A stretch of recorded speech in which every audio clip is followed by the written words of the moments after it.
Hey there, welcome back all you DIYers. Today we're working on a 2003 Impala and I'm going to share with you a little something I learned today. Let me show you. Let's get started.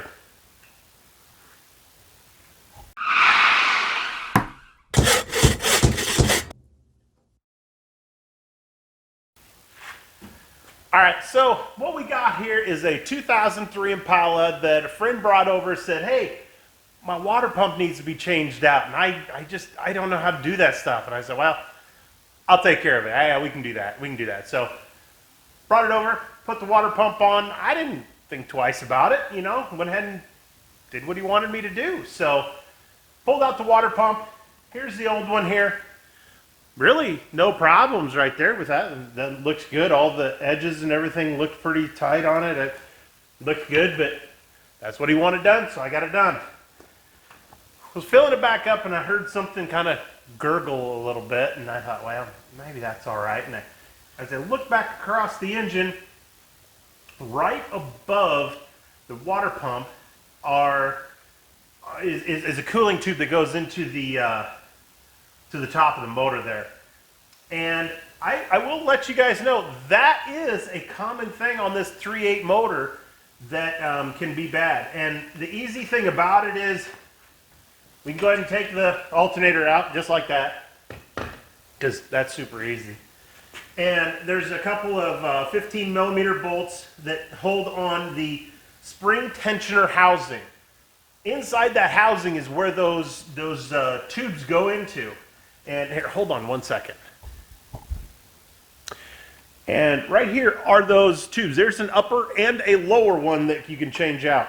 And this is exactly what's wrong. Now, here's this one I got from Napa Solutions. There's a little part number on it right there for you, 6601942. So, and when I went up there and told the guy at the desk, I said, hey, got an Impala 3.8 antifreeze leak, and he's like, oh, I know exactly what you need.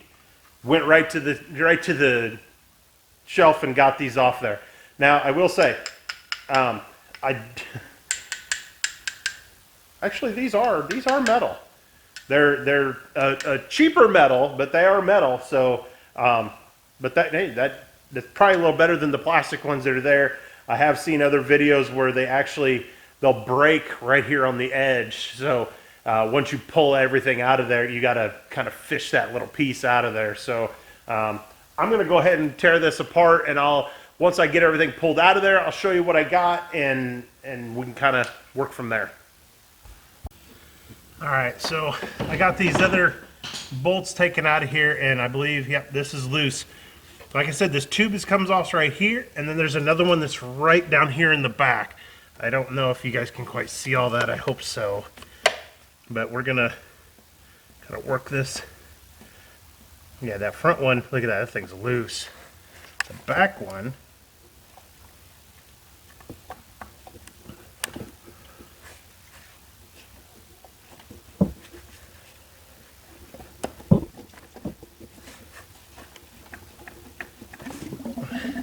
and I'm just leaking coolant all over the floor of my garage.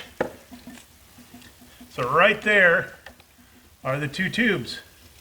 And sure enough, that one right there, look at there, broke off. Oh, there it is right there. There you go. That one is broke off right there. Look at that one's all chewed up and everything too. So, yep, you can see right inside of there.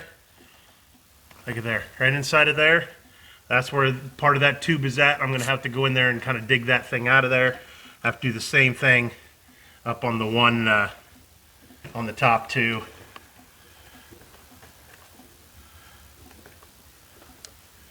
That's coolant to slow down there a little bit all over my floor. Yeah, we'll get that all tore out of there and we'll get it put back together. All right, so we got the two new ones put back in here. Be able to swing this back down into place and get them put back in.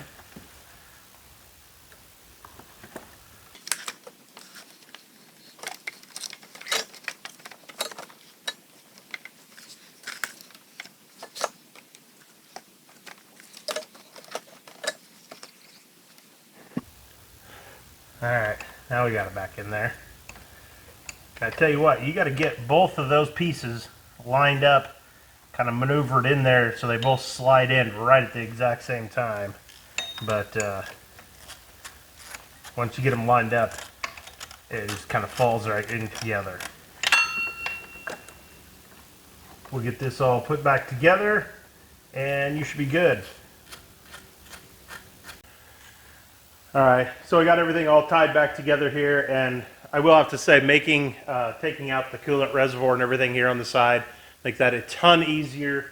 Loosen your brace across the top, 2 nuts here, and pull the hose off, and that comes off. It gives you a lot more room to work back here on this one side. But here, I kind of want to show you, here's those pieces here. As you can see, yeah, I had to fish that little piece out of here. Here's the O-rings that I found. The bottom one, that was in pretty good condition, but since we're right there, might as well change it out. So, and it came as a kit, so they were both right there. We topped her back off with some more antifreeze, and hey, we're good to go. So, hey, I hope this kind of helps you guys save a little headache on a project of your own, save a little money, and hey, till next time, see you later.